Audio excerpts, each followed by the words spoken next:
I think it's really, for me personally, a privilege and an honor to have Chioma Aso joining us here today. Um, Chioma wears so many hats, so I don't even know where to start from. We're going to keep it really, straightforward and simple. Um, she comes from a software engineering background, and she's managed to weave that into several other things. She is the founder and the president of STEAMDivas. So we always hear of STEM, science, technology, engineering, and math. But Choma has managed to weave in the arts into that, and that's how you have STEAM. And then you have the diva because she's really focused on these young girls from the ages of 8 to 18, trying to really bring in science and technology from a storytelling art perspective.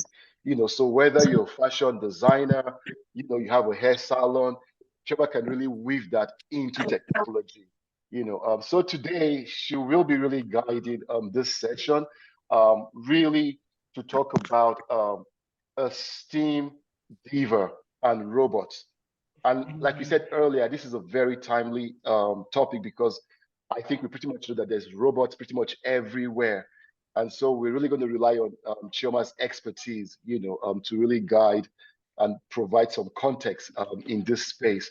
So without further ado, and without taking any extra minutes from Chioma's presentation, I want to welcome Chioma Asot to today's session. Over to you, Chioma. Thank you so much. Thank you. That was such a nice introduction. I think you did the first half of my presentation already.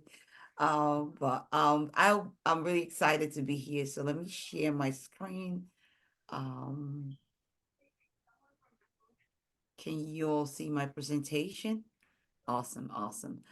So hello everyone. Welcome to today's presentation titled "The Steam Divers and Robots."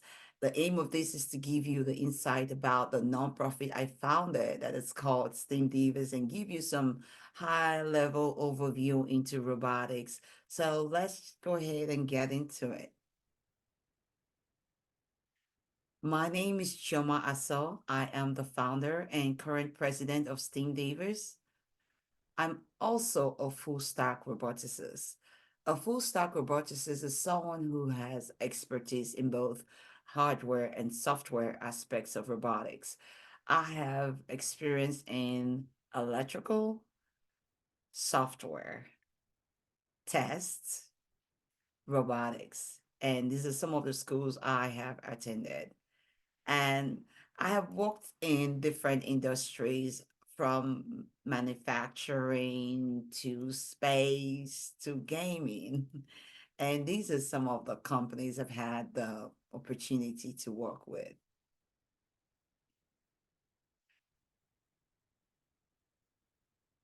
So who or what is STEAMDivas? Okay, so STEAMDivas is a dynamic nonprofit that is dedicated to reshaping the future of science, technology, engineering, and mathematics, also known as STEM. We are focused on empowering young girls through a unique blend of arts with STEM, which is why we say STEAM and not STEM. Our mission is to empower girls in STEM, and we do this by using a fusion of STEM and arts to gain hands-on experience, encouraging creativity. We want them to be innovative and leadership too.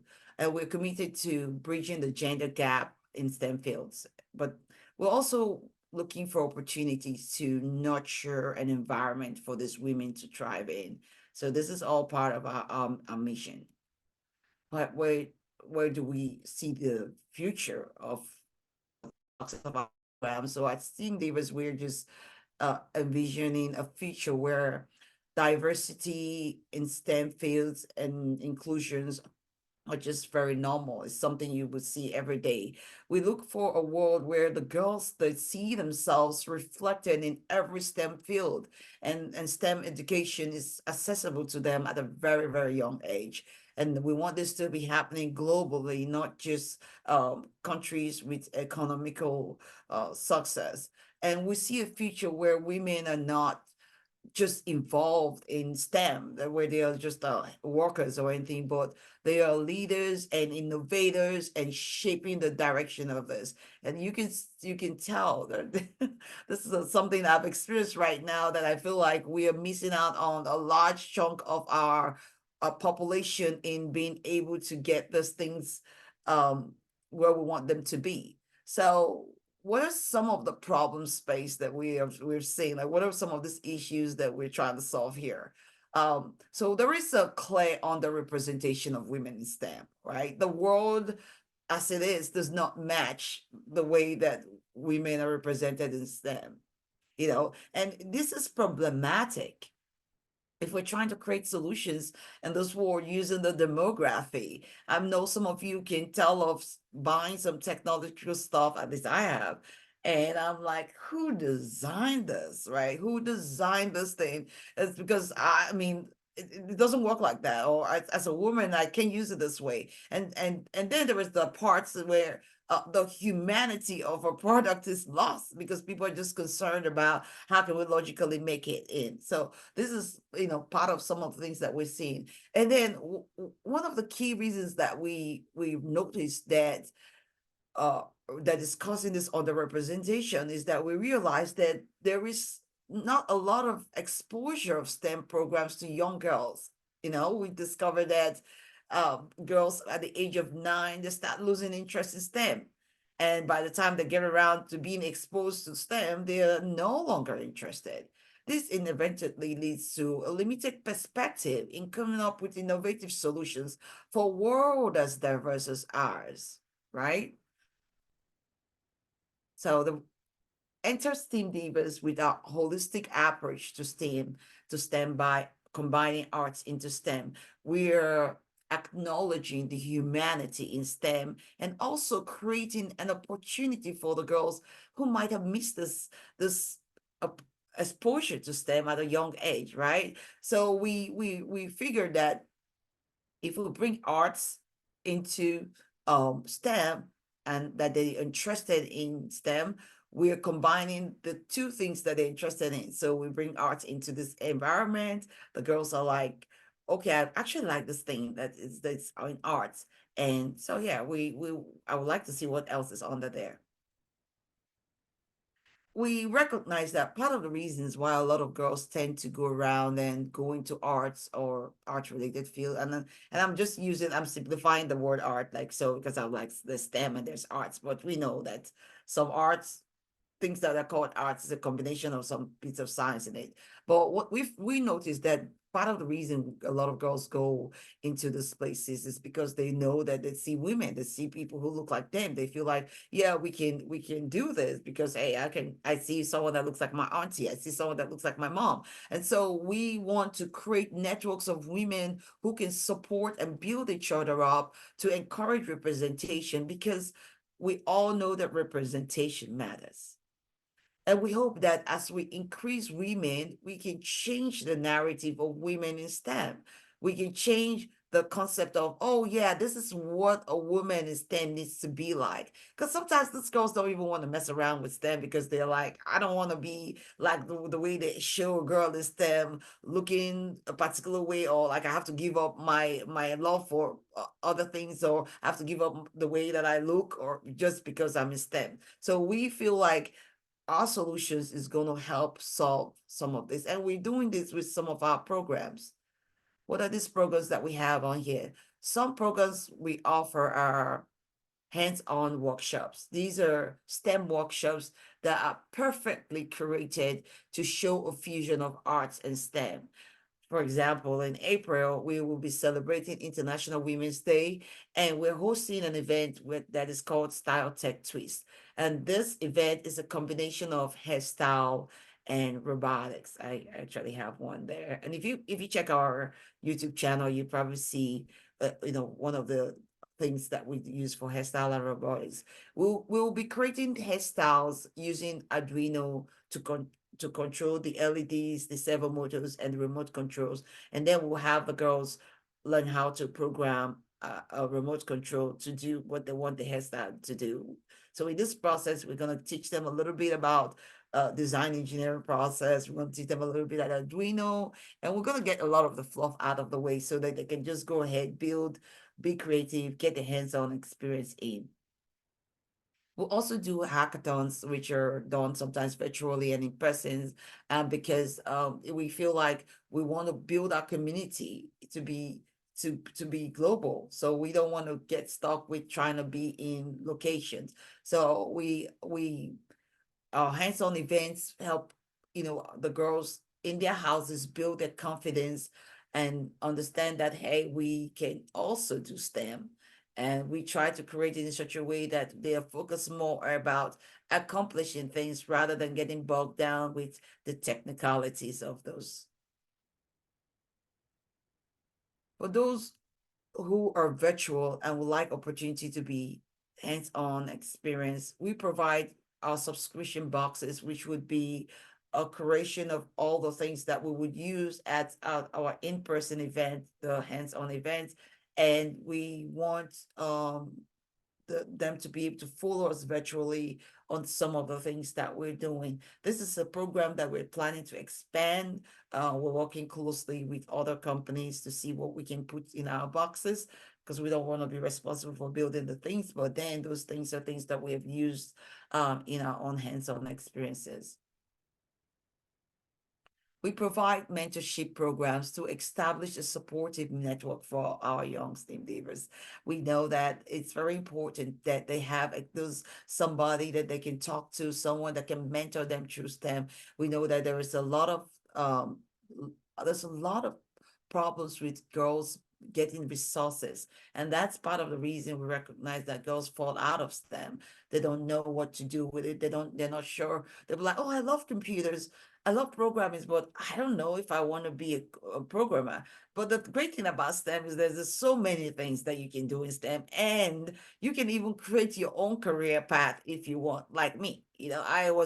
I was doing electrical engineering, and I fell in love with software, and I'm like, yeah, I can do both. And then I did test automation, and I was like, this is awesome. And I was like, well, I can do robotics, and I'm in there. And now I found that the STEM program. And so that's the beauty of what we're trying to do, is that we want to bring this information to those girls so that they can even create new innovative paths for themselves.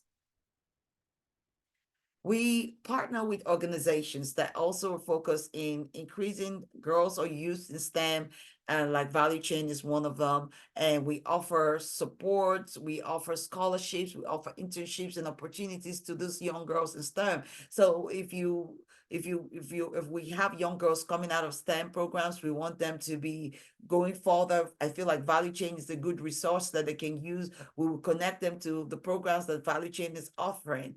And we, even though when they join our register on our website, we give them resources. We make resources available to them, either with whatever learning style they have. We connect them to people, we give them mentors. So these are some of the programs that we are offering.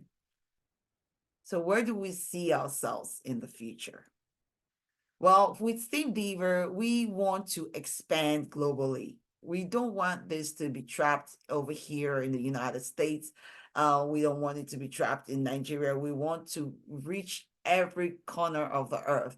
And we aspire to launch the STEAMDiva programs and collaboration in multiple countries, making a worldwide impact. So what I'm hoping is, like this event we're doing here, in the future, I want to be a situation where this is going on at the same time in all other countries. We're all using the same curriculums, and all the kids can connect globally in our communities and learn from each other.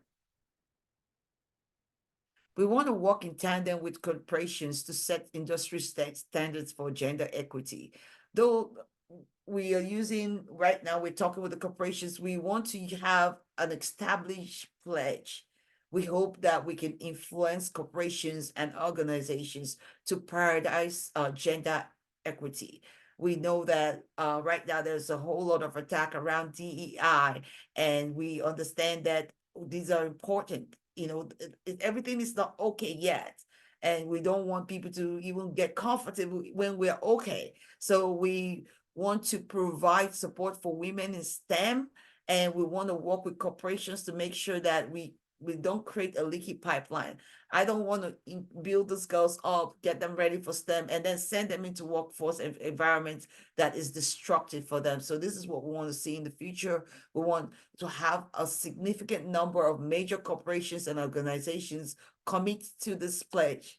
And we're looking at something like this within the next 3 years. We hope that we can create this ripple effect of change and inclusivity around the industry, so that when the girls come out of our program or go through value chain and come out of that program, they're going into workforce rather than going in there and then disappearing from the workforce and we have to start all over again. we we have another big vision, and this is one of my favorite things to talk about. And this is what we call the STEAM Diva Haven. As part of our forward-looking strategy of building communities, which is what we're doing right now, we have more of a virtual hub. STEAM Divas would like to create an innovative expansion to our community building our efforts, right? We want to create a physical space, what I like to call a STEAM Diva Haven, where young girls can engage in hands-on STEM experiences and form social bonds in this very nurturing environment. The Haven is something that I was inspired around, like when I go to get my hair done, like in a black hair salon. Anyone who's been inside the black hair salon, you know that there's so much going on there. You get your therapy, you get the town gossip, you get, the bootleg stuff, you get opportunities to talk about things. So the black community understands that the hair or the barber shop, in the case of guys, have this thing. And so that's what I'm trying to create here with the STEAM Diva Haven. Imagine a space where girls all gather together with their mentors, and there is a conversations, and we have conversation about dating and safe dating, and then we start talking about nail polish, and then it sparks an idea for safety signal and nail polish, and then we go into this impromptu brainstorming session, and there's a lab nearby. We're like, let's go and experiment with that, or just think about something where two people have two ideas on how to fix something, and we come up with a debate, and we have this scientific conversation about the best way, and there's a challenge going on, and people take bets, and we watch the two people compete. So this is the kind of haven I want to create. I want to create that STEAM haven, because we're going to have a little bit of artistic stuff in there. We want the STEAM Diva Haven to be a safe space for these girls to come in there, express their fears, show their emotions, and just truly be themselves without any judgment. And they will feel supported all the time, both personally and intellectually. So our goal is that this is an environment that combines the joy of womanhood, that they will love being a woman, with the thrill of STEM discovery, making it a very holistic, empowering, and inclusive experience. So this is what we are envisaging for our future. I hope I've been able to get you all excited about the possibilities of STEAM Divas. So we would like to invite you all to join us on this journey. Join the movement, because STEAM Divas, what we're doing is a movement. We are going to change the world. So I would like to tell you all how you can support our mission. Well, there's so many ways you can support our mission with your financial contributions. Everything we want to do, we want to provide the services free for the students. We understand that money is a gatekeeper. I don't even like how much of a gatekeeping power it has. And it robs us of the opportunity to be able to give access to people that could have the cure for cancer because they don't have money. So I rely heavily on us to get financial contributions to make this happen. You can contribute with us as a partner, which has like a regular monthly contribution. You can sponsor a hackathon. When we're having an event, you come in and you just sponsor the whole hackathon. You can sponsor the student, and say, I want to make sure 4 or 5 girls are able to um, attend this event that's coming up, or just a scholarship thing for anything that's coming up, taking them somewhere. And we also allow for free will donation, and all of this you can do on our website. um you can register on our website to be a mentor or a workshop facilitator. Like I said, we're very mobile. That's kind of like our strength. We move from place to place. And so if you register and we're coming into your town, you're going to be one of the few people we're going to reach out to. When it comes to mentorship, it was something we do virtually, and we set up a virtual conversation, so you don't have to be in the location with the kids that you want to mentor. So on our website, we have a place for you to sign up as a mentor or a volunteer or both. We are open to all of that. You don't have to be a STEM person, because we're STEAM. So whatever knowledge you have, if you are very good at nurturing kids, we love you to be there, because sometimes some of these kids, they're good at STEM, sometimes they're good at what they're doing. They just need somebody that they can talk to and get good advice. So in this, we everybody that joins our community, we provide resources for. So it's not like you're gonna be there by yourself. We will provide resources on how to mentor, how to volunteer, and we have this research. We have this communities, and we have resources made available. Um, Even as a parent too, we also have opportunity for you to sign up on our website. um Another thing you can do is to help us spread the word about STEAMDiva and our mission. Like I said, it's a movement, and movements work great when it's being told from place to place. Tell a friend, share on your social media website. If you know of a girl that you feel like, oh, I know someone that would definitely benefit from STEAMDiva, they sign them up. They'll just send them the link. They can sign themselves up. The registration is free. Everything we do that is free. You can do everything I just mentioned there by visiting our website. This is our website, is steamdivas.org. Steamdivas.com works too, but either way, you take you straight to our website. Once you go to our website, on the front page right there, you can register. You can register a student, you can register to be a mentor, you can register to be a volunteer, you can register to be both, you can register as a parent, because sometimes I know there are parents out there who don't have daughters, but they also want to encourage their sons. Well, we don't really have we don't really accept boys, but we give resources to parents who want to help their sons. So all the things that we provide for the girls could definitely work for the boys. We're just creating it because we don't want to stretch ourselves too thin. So this is also another way for parents to get resources for their sons that may not be able to attend our hackathon. Another thing that I know that we do really well is, we if you're somebody, you're an uncle or you're an auntie, and you feel like I don't have kids, but I want to get these resources too, you can register. Just put 0 kids. You don't even have to put your kids' name, and that's fine. So we just create resources. We don't think we can do this thing all by ourselves. So we want people to join us. We want people to take our resources. We're bringing this information. We are removing all the gatekeeper. It's a virtual hub. We have a community on Slack. We have, and we create this community for parents too. So if you're getting confused, you can even get parental advice in that spot too. Like, oh, I don't know, this is a behavioral issue, and that's fine. But it's just what we want everyone to experience in creating the future of what we want to see this world to be at. So in this session, I just want to let me go back. I want to stop here and give everyone a minute to, if you have questions about STEAMDivas, I will be willing to answer that.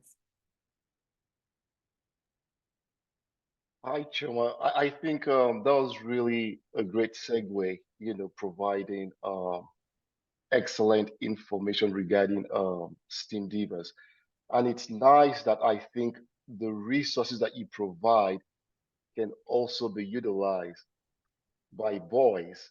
So, if if a family just has male kids and wanted to participate, in getting the kids to learn, from those resources, it's nice that you have a way, that they can also not participate directly, but kind of have access to this resource in a way that also guides them through this whole STEAM and STEM, process. Yes. Okay, I'm just gonna go ahead here and let us jump right into robotics. So, welcome to our journey into the world of robotics. As you can tell, I'm excited. In next slides, I'm going to give you a higher level overview of robotics. Uh, Please, in this particular environment, if I use any jargons, please stop me and I would explain it the best way. So, let's jump right in. Have you ever wondered how a robot vacuum finds a way around your house or how robots help in making cars? Today, we are going to discover the amazing world of robotics and how it's changing our world. So, first, what is a robot? According to our current definition, is an autonomous system which exists in the physical world, can sense its environment, can act on it to achieve some goals. Now, the definition of a robot is always changing and is always evolving over time. So right now, since we started having the AI, sometimes people want to be like, let us make sure that we don't confuse AI with robotics. It's not the same thing. So that's why we have this definition around making sure it's in a physical environment and it's interacting and it can work by itself. So as for today, what you see on the slide that basically just means that a robot is like a smart machine that can think for itself, understand its surroundings, and do tasks on its own, all the while being something that you can physically see and interact with. So AI is not robotics. It's not a pet peeve of mine, but there are robotics people out there that that makes such a big deal that the definition is right there. So there are different types of robotics, and if you look on the screen, we have our robot vacuum. Those ones interact well with us, and we have our Mars rover. We have, I forgot what this is called, but it's a humanoid, and it's a social assisted robotics, and it's used to help kids with autism. And this is a maker. A maker is a humanoid that interacts and talks to people, you know, normally you can ask her questions. She has mixed expressions of her face. She's all over the internet, actually. If you look at this is a robots that's being used in an industry. These are big robots they use to manufacture cars. There is self-driving cars. We also have drones in there, and there's no limits to what you can do with robotics. Interesting fact though, between the Roomba, the robotic vacuum cleaner, and the Mars rover, which one do you think took a longer time to build? I would guess the Mars rover. That's funny, but actually, no. The Mars rover is 7 years. It started from April 2004 to November 2011, and the Roomba took 12 to 13 years to build. And the reason is, they're just like the Roomba is going to be existing in different variables because you're putting in different houses, while the Mars rover is in the kind of like in a structured enclosed area. So it's very, very interesting. These are like many, many things that happens in robotics that it's not as straightforward as you see it, right? So let's go do a little bit of deep diving into robotics. Just like us humans, robots have different parts and their functions are varied too. And this is what we like to call the robotic subsystems. And I want to take opportunity to talk a little bit about some components in robotics, but I figured I should just probably show it in a subsystem format. So a robotic subsystem is like a part of a robot that has specific job to do, just like how our body is has different parts, right? You have your heart, you have your lungs and your brain. They all each have important job. There's no part of our body that does not have an important job, even if sometimes we're not even aware of the importance. So as you can see from the image I have over here, I kind of like did a one-to-one. And I'm going to try to talk about our robotic subsystems, with, almost like a comparison to some of the things that we have in our human body. So robotic subsystems they vary. This is more or less my thoughts. They vary from the type of robot that you're building. Every robot has a different subsystem, and they're based and categorized based on the individual group that is working on them. However, in this particular presentation, I want to talk about five common ones. Those five common robots, common ones are not the only ones, but they are the ones that's very, very common. So the first one I'm going to touch on here is called the power subsystem.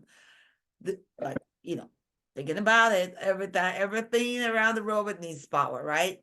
So the power subsystem is the one, just like the name is, provides the power to all parts of the body. And these are things like the actuators and the sensors that do need the power. And so when you want to talk about the power subsystem, like if I'm building a robot, this is anything that includes the batteries, like power generators, anything that provides power. If a robot has something that gives it energy to do things, that is power, part of the power subsystem. The next subsystem I like to talk about is the control subsystem. This, likening it to a human being, I would say it's like the brain of the robot. This is the one that interprets the signals and the data, and then uses it to create the command on how you can control the robot. In most robots, you will see this as a computer or a software or a microcontroller.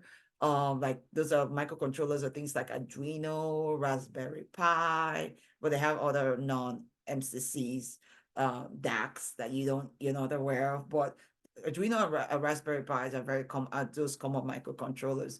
The control subsystem is what I like to think about, like the decision maker and also the commander of the robot, making sure it behaves and it performs the task as it's intended. So a robot always has three things that happens the way they go with the sense, there is the plan, and there is act. So sense, plan, act is typically how robots really roll, but in some instances the plan is removed, and when it's removed, you just have sense and act. And so in those instances, I like to think about it's like when we react intuitively in the world. Well, whenever you have plan, that is where the control system is. That's where the brain is. That's the brain power, right? So now, talking about sense, in part of robotics, we have what we like to call the sensor subsystems. This subsystem is how the robot understands its surrounding. Remember our definition of robot? Yeah, it has to understand its surrounding. You can equate that to the way that the human senses works, like how we see, how we touch, how we feel our environment. And these include sensors like cameras, lidars, touch sensors, anything that the robot uses to sense its environment. That is part of the sensor subsystem. Now, the next one I'm going to talk about is the actuator subsystem. Now, this subsystem is like the muscles, and this is one of those things that people have their own different interpretation of what they think the actuator is like on a person's body. I think about it like as the muscles and the hands of a person. This is the part of the robot that responds to commands and actually interacts with the world. So, like, like you sense with your skin, but you grab with your hands. So I like to think about those things like the actuator. Just like as our muscles help us to move and our hands help us to pick up those things, the actuator subsystem is a robot in it's a robot's own hands and muscles, and they do similar tasks. And what are some of those things that we can say are part of an actuator subsystem? Those are grippers, there's a motors, those anything that falls within that range around that trader, and that helps with gripping and grabbing and moving around. Those is all part of what I like to call the actuator subsystem. Another subsystem I like to talk about is the motion subsystem. This is the part that moves the robot around or just moves something around the robot. Because not every robot is moving from place to place. Some robots stay in the same place, like the one I showed you with the car manufacturing. They just basically their motion is front and back like this. Um, the if the robot exhibits any kind of movement, whether it's moving around from point A to point B or just moving like this or moving its head from this point to this point, this is the subsystem it belongs to. It works closely with the actuator. So you're gonna have some people describe some of the things in the actuator as part of their motion subsystem. It depends on the company. It depends on the group you're working with. If sometimes the parts that you buy may force you to be part of a subsystem group because there's too much interaction within that. Uh, but in this case, I just split it down here. I would say parts that I would include in motion subsystems will be wheels, gyroscope, accelerometers, anything that helps with motion. So like I've been saying, this is the five I just want to cover, but there are many subsystems that I did not focus on, like there's structural subsystems that function like the skeleton of the robot, or communication subsystems, or safety subsystems, depending on what you're building. If you're building something that needs all of the subsystems, great. If you're not, you don't have to use all the subsystems. When we look at the different subsystem of a robot, like the control, sensors, motions, each one of these areas can be a special field of study if you're trying to get into robotics. You don't have to learn all of the robots. You can just focus on one subsystem and be working with it, because robotic is a system engineering thing. You gotta think of, I think one of the closest places I've walked to what I would like to call like biggest robot is the space vehicle. Is what we do is like one vehicle carries everything, but there are different subsystems in there, and everybody has to figure out how to work on it. So people can become expert in just one area. For example, someone might just be really knowledgeable about the sensor subsystem, how the robot is feeling and seeing there. But the interesting thing about robotics is that even though you're specializing in one area, you also need to have like at least a broad knowledge of the other areas, because you're interfacing with other areas. So because all of robotic subsystems, like humans, are connected. It's kind of like how we are, right? We have this thing where we'll be feeling pain in our leg, but the actual issue is somewhere else. So there's an interconnection. And that's why I'm saying that subsystems is not fixed. I like to give you this high level example. Don't get hung up on it. You might go in somewhere and someone will give you different parts around the subsystems, but it depends on what you're building. So I want to go ahead and talk about innovation, because robotics is one of those places that innovation is major. What prompts innovation? What do we think brings innovation? Well, it is a match between our technological advances and societal needs or wants, and also society's change in perspective. So as you can tell with the robotic evolution, it's regulated by the pull of societal or industrial needs and the push of technological capabilities like AI, and how our perspective is with how people become open to accepting robots to do certain things for them. The pull of a society is like when the people in the society have a specific need or concern. So, as every one of you sitting right here and listening to what I'm saying, any one of you can be an innovator, right? If you can think about something in your head, like, what is something that you think the society needs right now? It can be something that's close to you. And the push of technologies, as we're developing new technology, you start to realize that, from this technology you can solve some of this problem that I've noticed right now. And that's kind of like how we end up coming up, having a society where we're innovative. So it's not rocket science, it's nothing crazy. Any one of us can be innovators, to be honest. So an example of what I'm talking about here is when these two forces come together, with thinking in your experience and thinking, oh, I have this problem. and I figure I wish I could solve it. And then you listen to the radio and someone's like, there's this new technology. You're like, oh, maybe I can combine this and solve this problem. So when these two forces come together, amazing things happen. And I'm really telling you guys because I want all of you to start thinking like innovators. This example I'm talking about here, like you can see that there was this pool, we needed safer surgery, minimal invasive surgery. And then there was this new technology that was coming out in computing, which was the push. And and then all of this stuff came together and led to the development of surgical robots. And these robots can perform very precise operations, helping the surgeons to improve patient care. Actually, my daughter, she had an appendicitis operation and they used a lap. I mean, I'm old school, so it was crazy for me when they were like, "Listen, this is a they in out." That's what they called it, in out surgery. And it was they went through her belly button, and I there was no scar. I was preparing myself for like I'm gonna be sitting here for 2 weeks taking care of her. She'll be out of school. They were like, oh no, she can go back. So so these are part of the things that we're seeing that came out. So if you think about surgical robotics, they on the timeline in 1985 we had the Puma 5501 560, and that was what was back then. And then 1999, there was the Da Vinci surgical system. In 2023, surgical robotics are amazing. And they're just only going to get better. As a matter of fact, the way that we envision it in the future is the robots are going to practically be doing the surgery.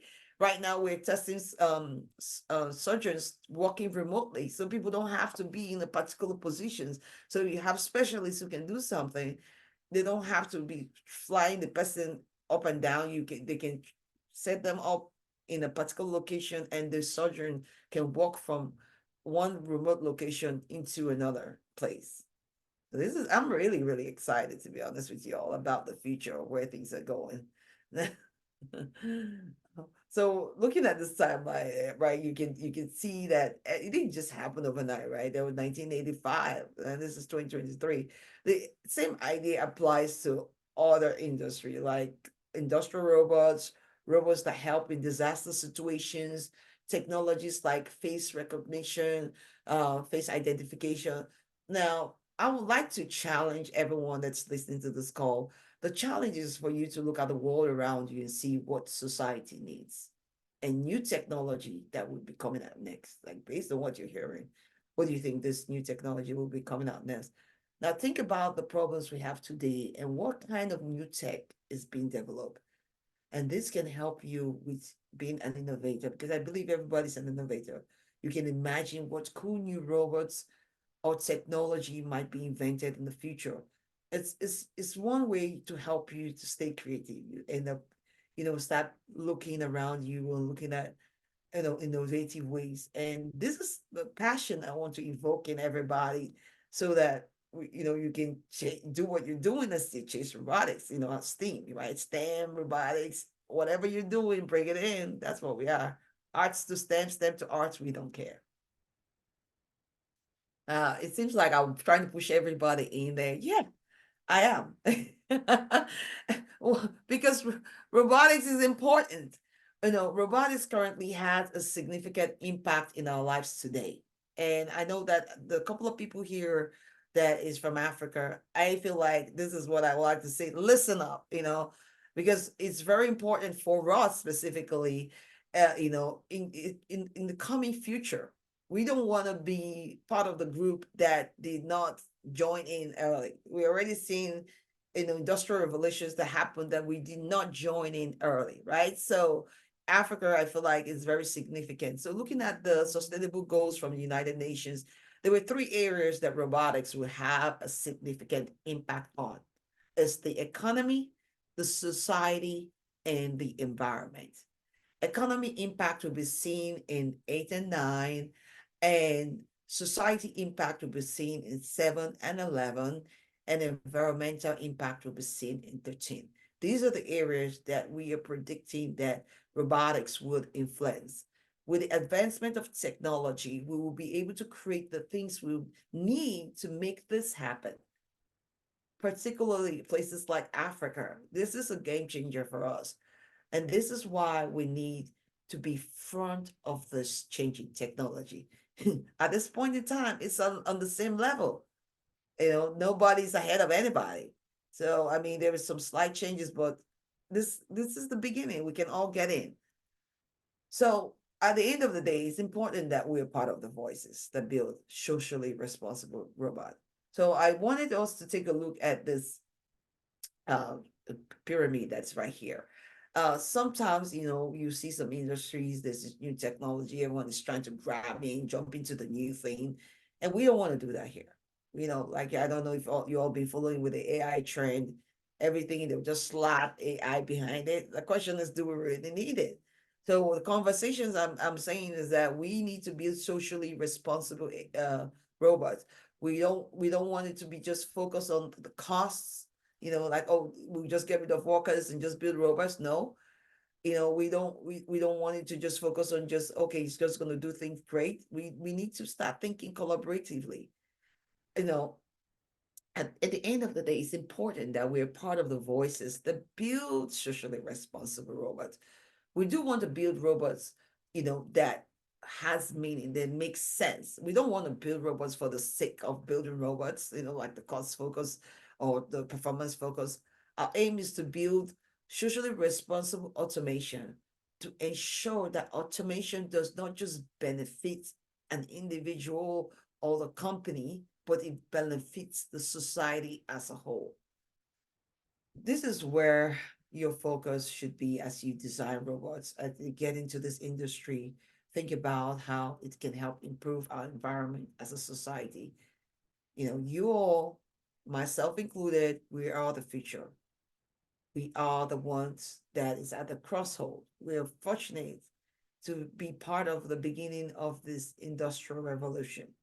So we need to understand that we need to be part of the voices. We really do. So, how to be part of the robotics industry, right? We need to embrace this revolution. So, the great thing about robotic is that there are so many different ways to become an expert in this area. Like on my graph, you can see the arrows leading down here. You can go through the route of education. You can obtain a degree from a major university. Some universities also have online courses that you can use to obtain the same degree. Some of the major universities that I know about that is into robotics are MIT, Stanford, University of Michigan has an online program right now that you can learn from. There's also the option of online courses and workshops. Udemy has some really great robotics program. They teach ROS, which is ROS is the robotic operating system where people um, it's an operating system where you can build robots on. Some of the great robotics people that I know personally are makers, right? This is people that do robotics projects as a hobby. You can join what we call a maker space here. It's like an environment where you have a community of people that like to build things together or just by themselves, but they have that connection. There's a bunch of them online. There are a bunch of them in other communities, or you can even start one. You can create a maker space of robotics people together. You can build your own lab in your house, and these experiences, they never go to waste. I have a mini lab in my house. I do all kinds of things. I make mistakes. I learn from it. Um, the the the thing that here we want to see is that at least you're doing right, and bring in a part of you, because like I said, this is a new industry. Bring in wherever you are, bring it into the space.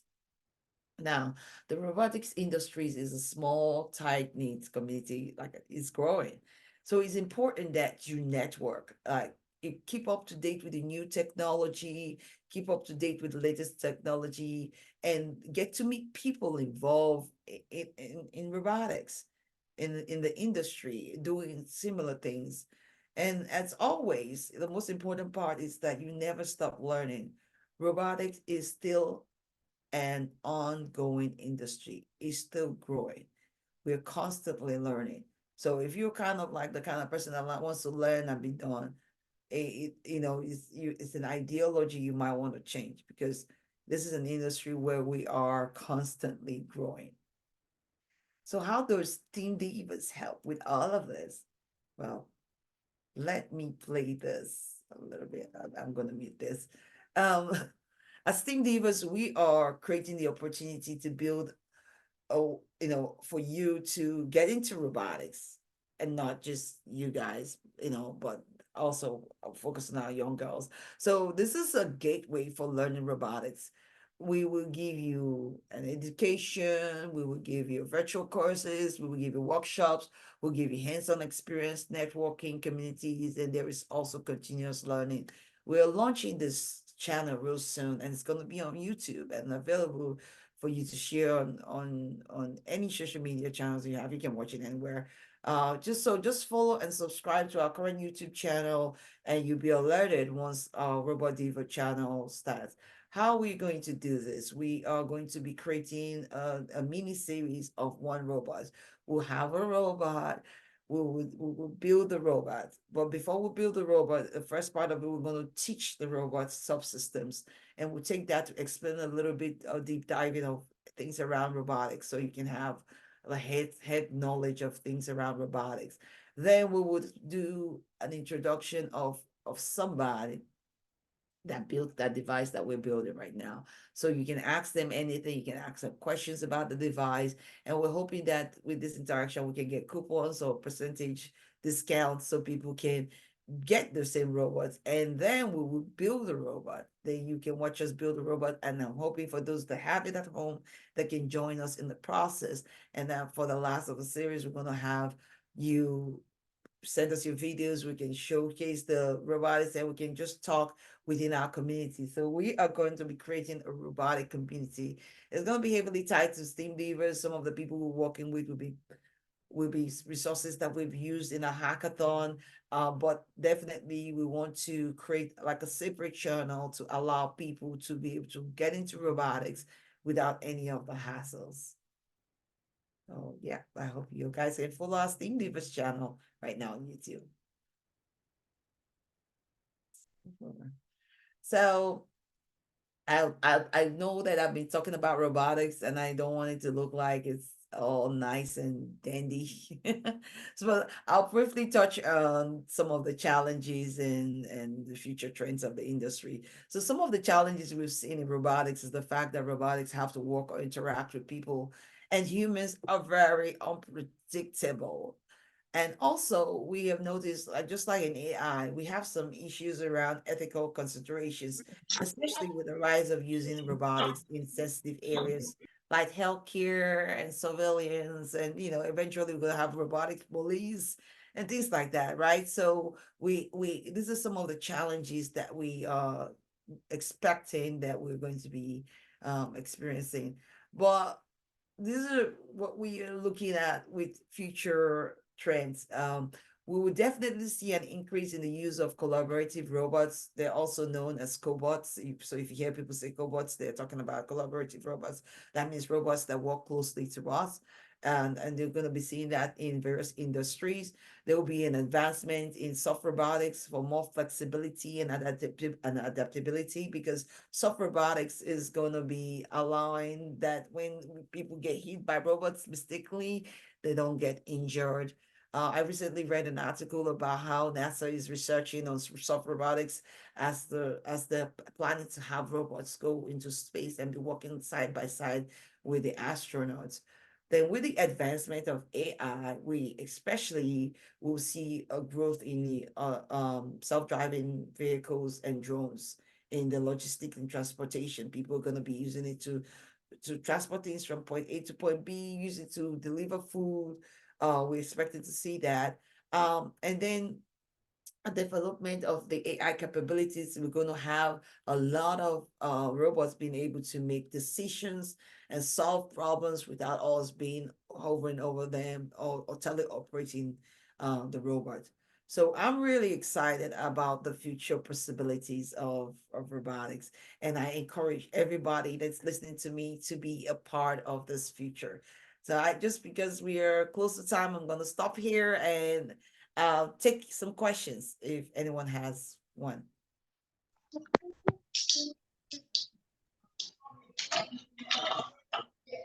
Thank you so much. I think that was really, really insightful. I certainly learned a thing or two, about robots, the subsystems and all of that.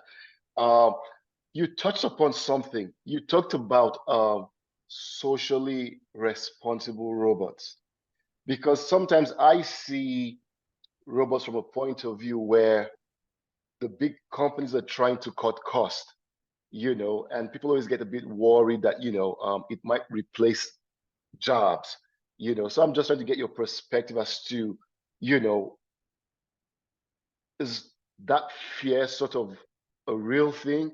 That people should be worried that robots might take over, regular tasks as, they do today?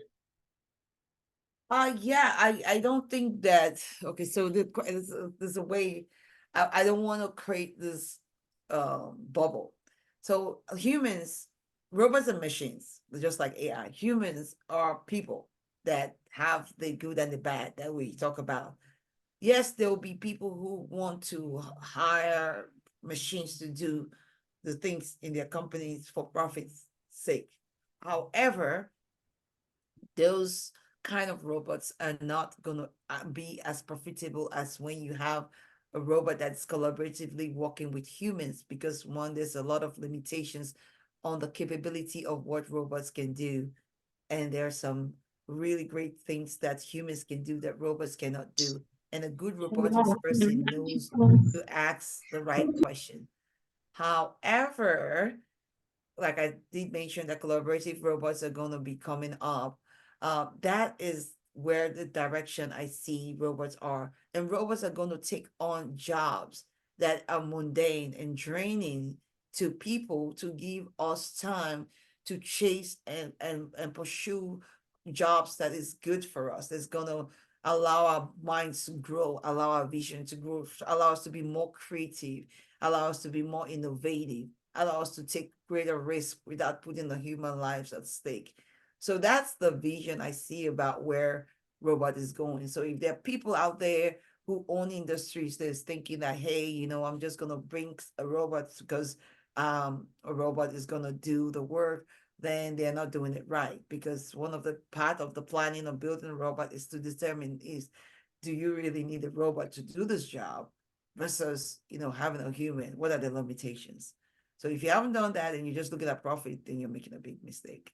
So I don't think people need to worry too much about robots taking on human job, especially with the way that technology is not advanced. And even if they're taking on jobs, these are not jobs that we want people to be doing because of the risk and because of how uh, we feel like people can do more with their time. Great, great, great response. I was gonna ask what your perspective is as you talked about the landscape. We can all jump in early in this process. Where do you really see a place like Africa, trying to jump into this evolving landscape?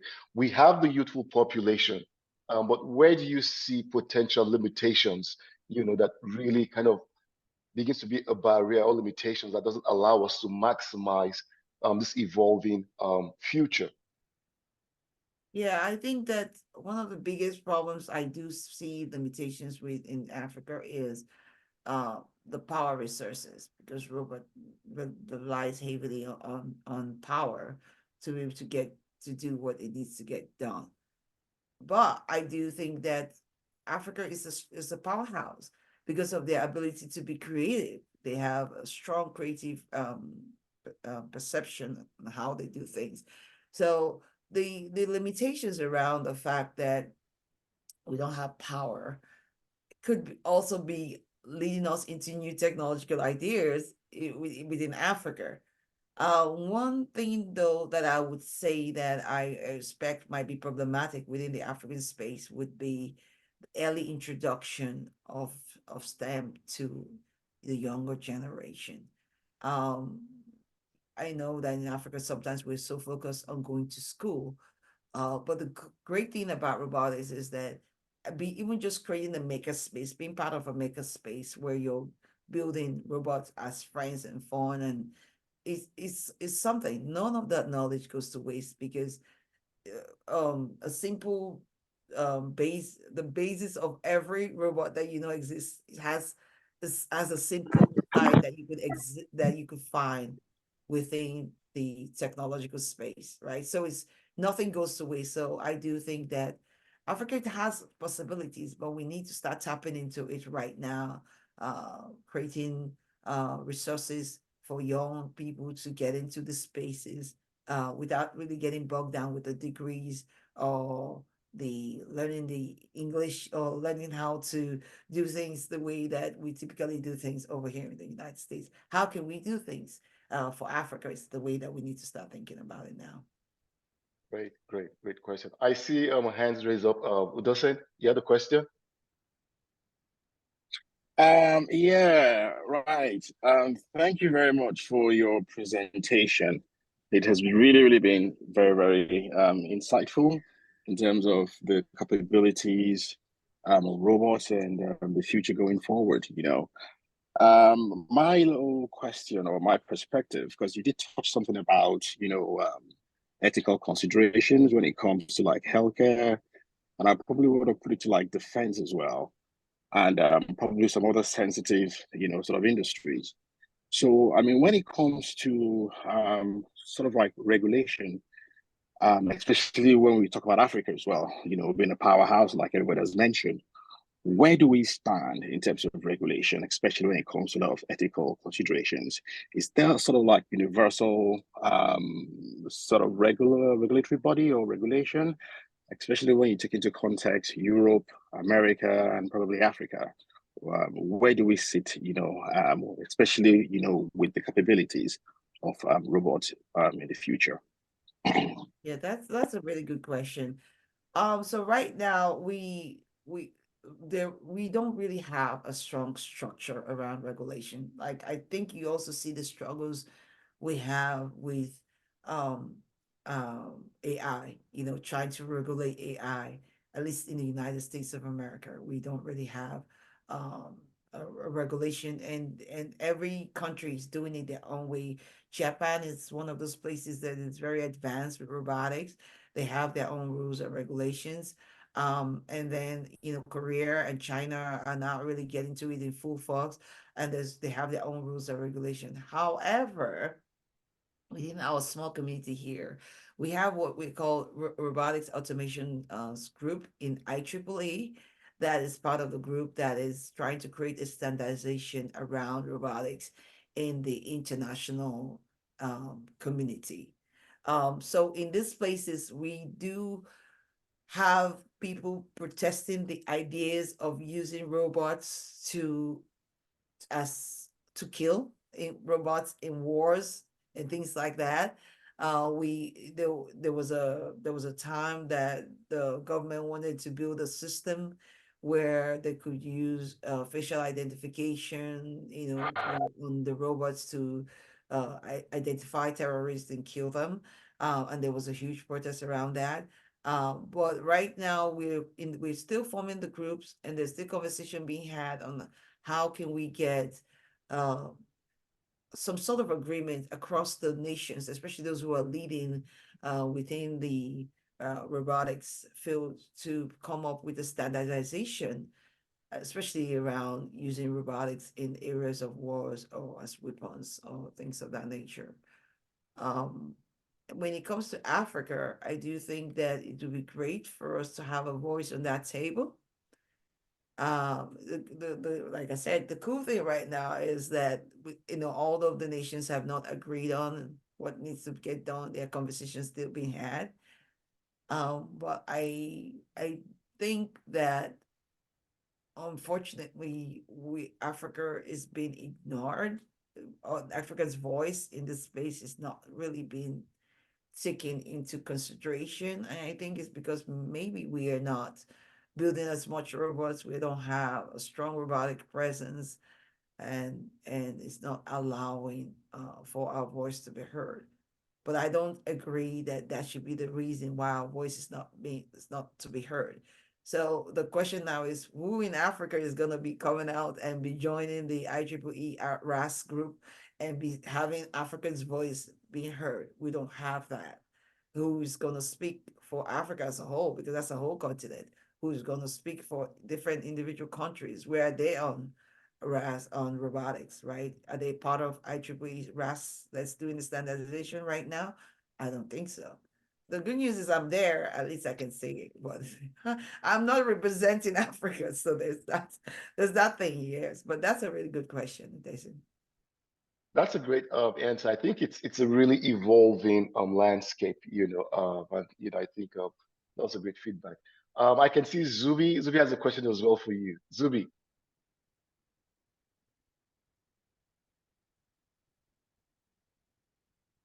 Hey, Chioma, thanks so much for this masterclass in robotics. I learned so much. I learned about all the subsystems, right? Power, sensors, control, actuators, motion. I learned about robotics and surgery. I mean, talk about wealth of knowledge. You have it all. So thanks so much for sharing your time and knowledge with us. My question actually touches a little bit on what Dawson mentioned in terms of Africa, but in a different direction. When we look at some of these emerging technologies, our students look at them as things that are very difficult to enter, things that are difficult to start, things where they don't have a foundation. So my question is, how can we instill inspiration in our students that um, these things are doable, that there is a Choma Aso doing it, right? That there is a Dr. Imo Okun doing it, that there is a Bertin Nahum born in Benin Republic. He's actually a pioneer of robotic surgery. Um, there is a William Sakiti in United Kingdom. He's already sold 3 companies, and his latest is a robotics company that the British military is using. So how can we do a better job of putting people that look like the students in front of them in these emerging areas? Well, that's another good question. And I do think that, what you mentioned is key, in the sense that you mentioned people who are already doing it and they're not being showcased within these spaces. And I could, I have grievances. I could deep dive in this rabbit hole about how we are prioritizing certain kind of characteristics as opposed to other things, right? So this is something that I will speak on all the time. Representation matters. Representation matters. And when you live in a community that is representing and idolizing characteristics of people who are not in these spaces, the students are going to chase after the things that they idolize and prioritize within the spaces.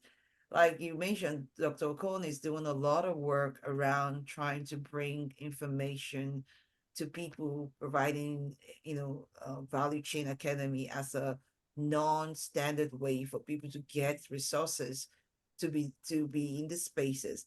I'm doing the same with STEAMDiva. I'm doing the same with Robot Diva channel that we're going to be opening up. And we can only do so much, right?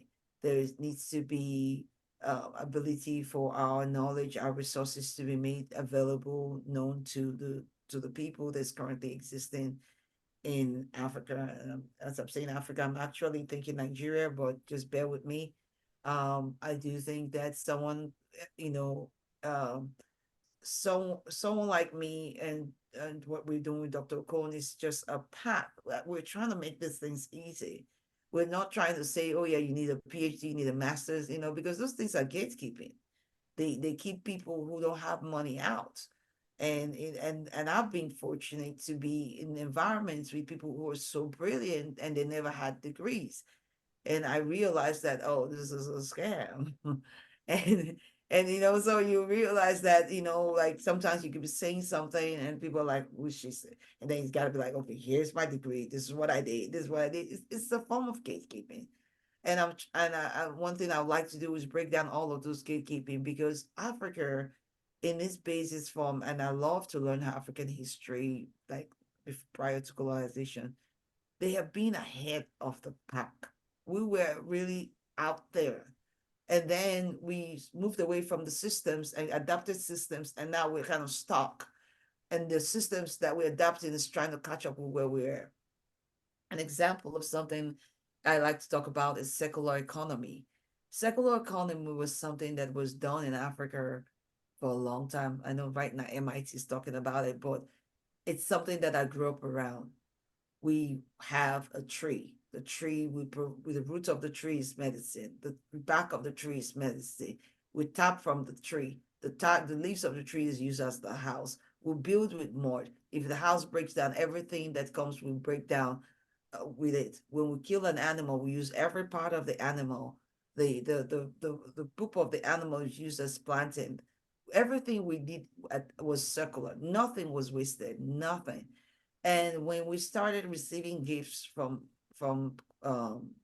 foreign colonizers, we broke out of the secular system and broke the whole system. So I don't want us to capture robotics as the way that has been done in the Western society, because I feel like that's where we fail technological wise. I've been to Nigeria and I see people building malls, and I'm like, why are you building enclosed malls? Enclosed mall makes sense here because the weather is bad. We can technologically improve our marketplace, because that's a beautiful thing. I have this vision of how I feel like we need to change the marketplace and still make it technological advance. That's kind of like how I want Africa to come into the robotic space. I don't want I don't want us to come in and adapt robotics like the way um, an American would, or Japan would, or other places. For example, Japan culturally is introverted, and they like being by themselves. And if we adapt uh, robotics the way Japan is building robotics, like a replacement for companionship and all that, then we lose community in Africa, which would not work, right? So, what does that mean that we can build a humanoid? How do we build humanoids to build around the things as us? So, I'm hoping that as they see us, as that we bring all of these things there, we're not coming in with a colonizer attitude of, this is how I think you should solve your problems, but rather we're coming in with, like, we're here to learn, and we don't really know how to solve your problem because we haven't been through it. You do.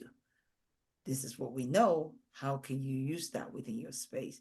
And so that's where I'm like, I would love for us not to go down this robotic route, the same route way that we've been doing all the technology, because this is gonna be a game changer. Thank you so much. Appreciate your answer. Thank you. Thanks, Dr. Okon. Yeah, that's a great question, a great response. I think, we have to look for local solutions, tapping into what has been done, but in the context that we can utilize it to our own peculiar, environment and situation. I'm not sure if we have any other question. Any other question as we begin to wrap up? I think personally, I've learned a lot about robotics, like all of those subsystems. It's been a learning curve. I thoroughly enjoyed it. Um, I just want to thank Chioma so for really taking out her time, to really provide context. I think everyone can say they've gained a knowledge or two on this subject, and it's an evolving one. I want to thank you again for making time, taking out of your Saturday to join us. And that's really the whole essence, where we can bring different expertise, to the house to come sort of just share their background in a way that empowers and really begins to lead us to the next steps. So for next month, we will be having Dr. Obieze Zenwa. You know, he's currently a cardiothoracic surgery fellow. He's completed a surgery residency and really just coming off the back as an international medical student and getting into a very competitive surgery residency program here. We all know that's by itself a really major feat. He has his own book out and talks about the process. So I'd like to invite you to join us the end of next month, 30th of March, the same time, 12 noon Eastern time. Obese is also an innovator and a founder of several companies. And so he's going to share, some tools and resources, really beyond just being a medical doctor, but really how, you utilize those skill set beyond that landscape.